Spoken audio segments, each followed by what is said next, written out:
Sidang hadirin tuan-tuan dan puan-puan sekalian. Dan dalam kita membicarakan tentang jihad, kita perlu memahami syarat-syaratnya, kita perlu memahami rukun-rukunnya. Islam mensyariatkan jihad. Islam juga mensyariatkan tata cara dan kaifiat untuk kita berjihad. Sebagaimana Islam mensyariatkan salat, begitu juga Islam mensyariatkan tata cara untuk kita bersalat.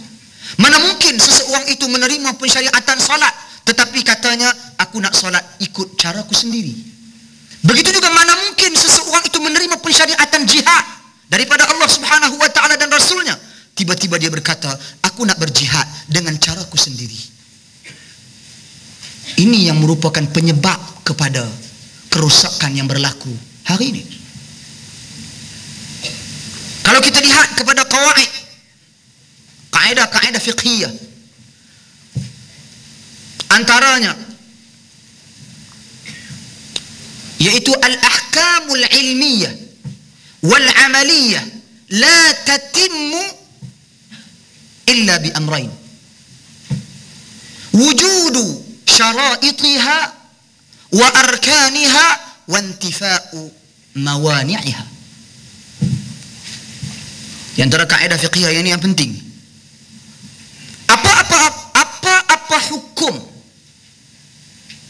perbincangan ilmiah dalam apa jua permasalahan yang berkaitan dengan amalan, sama sekali tidak dapat disempurnakan melainkan dengan dua perkara. Perkara yang pertama setelah memahami syarat-syaratnya. Perkara yang kedua setelah memahami rukun-rukunnya dan ternafi segala perkara-perkara yang menyebabkan terbatalnya amalan tersebut. Kita menerima pensyariatan salat, kita kena tahu syarat-syarat sah sembahyang. Kita kena tahu rukun-rukun sembahyang, dan kita kena tahu pembatal sembahyang. Begitu juga kita menerima pensyariatan jihad, kita kena tahu syarat-syarat jihad, kita kena tahu rukun-rukun jihad, dan kita kena tahu sesuatu perkara yang menyebabkan jihad itu terbatal.